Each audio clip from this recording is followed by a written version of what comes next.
Still calm day at Loch Lomond, and the busiest movement around here we've seen today has been on the leaderboard in this third round of the Barclays Scottish Open. So welcome to the continuation of our third round coverage, and a season that's already given us one big surprise winner in Scott Drummond at the Volvo PGA Championship a couple of months ago is pointing us in the direction this afternoon of maybe another, Marcus Fraser of Australia. He's played with Drummond-like composure today, and admits that Drummond's win was a source of inspiration that he's clearly feeding off today, because Fraser, as you may have seen on BBC One, has got to 15 under par, but now leading by just a single shot from the Frenchman, Gregory Havre, because a moment or so ago, Havre, out at the 13th, picked up this birdie.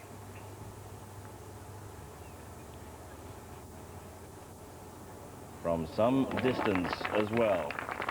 The man who held the halfway lead is back in touch again, one shot behind. So it's Fraser at 15 under par, Gregory Havre at 14 under par. We've had a great round from Michael Campbell today. That 63 that moves him right into the thick of things at 13 under par. Peter Lonard with a 66, Ernie Els with a 65 today as well. But David Howell is out there at 11 under par. And Roger Chapman, we've been following closely. And Philip Price, who was within one shot of the halfway leaders, now finds himself 6 shots adrift. A day of splendid scoring, with the notable exception being Colin Montgomery, who's suffered once again and dropped way down that leaderboard after a round of 76. But our concentration is on the leaders and the completion and the conclusion of this third round. Marcus Fraser at 15 under par by 1 from Gregory Havre, and we'll join our commentary team once again here at Loch Lomond. Fraser on the 17th tee. 204 yards, that's a 5-iron. And he continues his good straight hitting. Bit of a sharp bounce off that little bank. Not bad. Not the easiest of targets to hit. Green sort of angled across the players. Got the 14th green, tee up today some 20 yards, so it's going about 280 to the pin, just over, so many of the players are having a shy at the green. I don't think Gregory Havre is. He's got an iron in his hand, Bev. Yes, he has. Bit of a disappointment, Ken, isn't it, really? I'd like to see him sort of unleash one. But he's playing the safe route down the left-hand side, and it's only ever a short iron in, and I think a 3 is a good even bet, even if you go down that side. 239 yards from the back tee to clear a big tree on the right. But they've moved the tee forward, as you say, and just about 220 to carry past that big tree. Still fairly windless? Yes, it is. It's a bit midgy, though.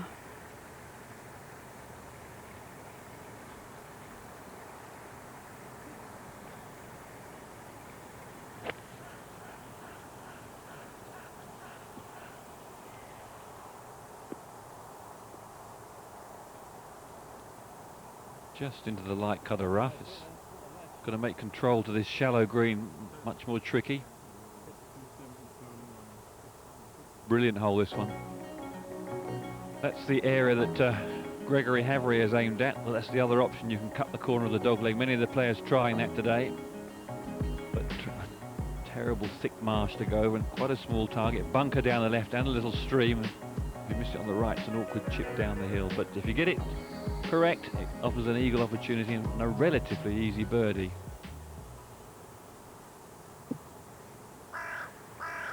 Yes, it's worth a tonk. He's been striking the ball very well.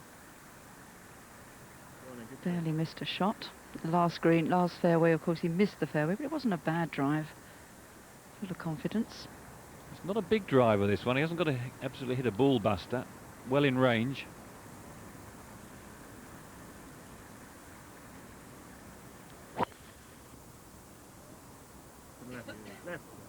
Left. Oh, that was a little unlucky. Just hit the little slope at the front of the green and kicked it to the right. Bit of wind on it, isn't it? super tee shot.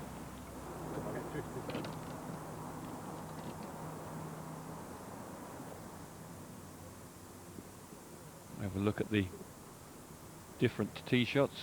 Off the front tee today, Haveray's hit it down here just through the fairway and across the corner of the dog leg. That was the direction that Howell went.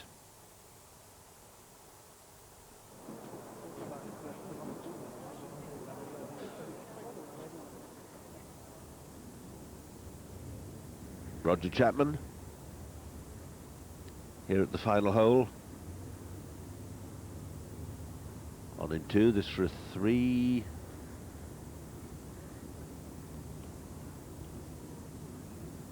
You see it wandering down. That looks safe enough, and that'll be a 68 for Roger. Out in 31, it promised to be a little bit better than that. This is how the new holes are cut, or the holes are getting cut for tomorrow. Special cutting tools. I'm not sure that's not for repairing little pitch marks as well. Tiny little plugs.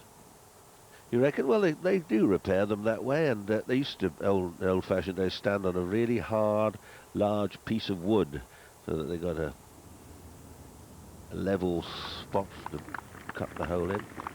68, 31, 37, little disappointing coming home. But still okay, in good position. If he can do another 68, I think he'd take it now and not bother.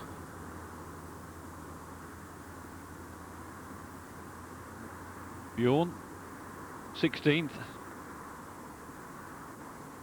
Good 40-45 feet up the tier. It's got a chance, you know. Oh, no. Oh, boy, that really was a completely round and out the other side. But in all truth, oh, he's having a smile. It was going a little bit hard.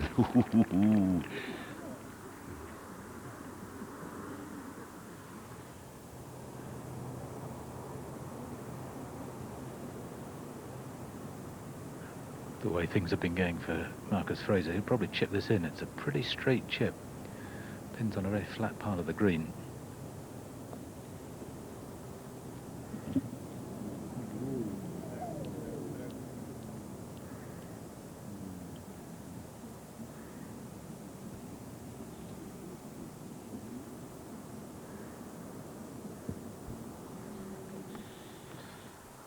We've seen a few horseshoes in our time, Peter, but they very rarely go in the side and come back straight at you.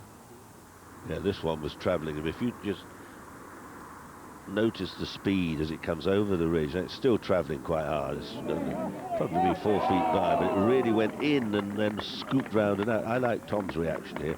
It comes and then we have that rather nice little quizzical smile that he gives us occasionally. This way, here we go. That way. Second shot for Gregory Havery on the 14th. Just missed the fairway on the upslope though in the semi-rough. Ball lying very well. 113 yards to go.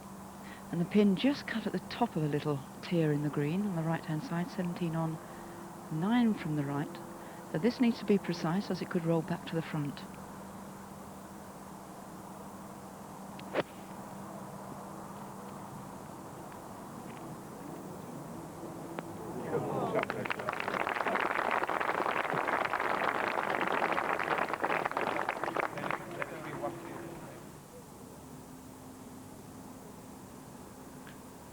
Quite a tricky putt left for Fraser here. If we shoot down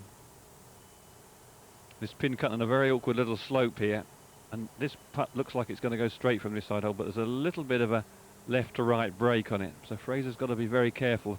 Could easily just leak to the right.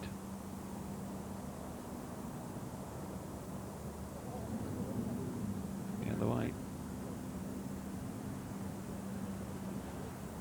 Just cut a little tricky little area there that a lot of players have been deceived. You saw the line, but can't believe it didn't break.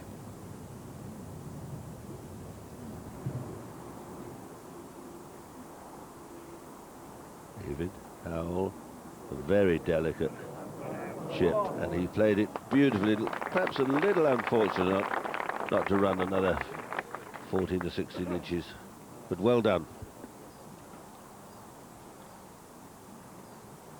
It's been a funny scoring day today. The early players were pretty good, and then it slowed down a little bit, and over the last hour or so we've seen some tremendous scoring. Worst score is 76. Unfortunately, that was Colin Montgomery, about 375s. Nick Doherty, Patrick Sholand, Philip Golding, Mark Rower 75. Those are the worst scores today. But we've seen some quite sensational scoring. A virtually windless day. A little bit of breeze, but when you get down by the loch. But a couple of 63s, a 65 and a 63, Campbell and Els. A couple of 66s, 4 67s, 6 68s, and a whole handfuls of 69s, which is a very good score.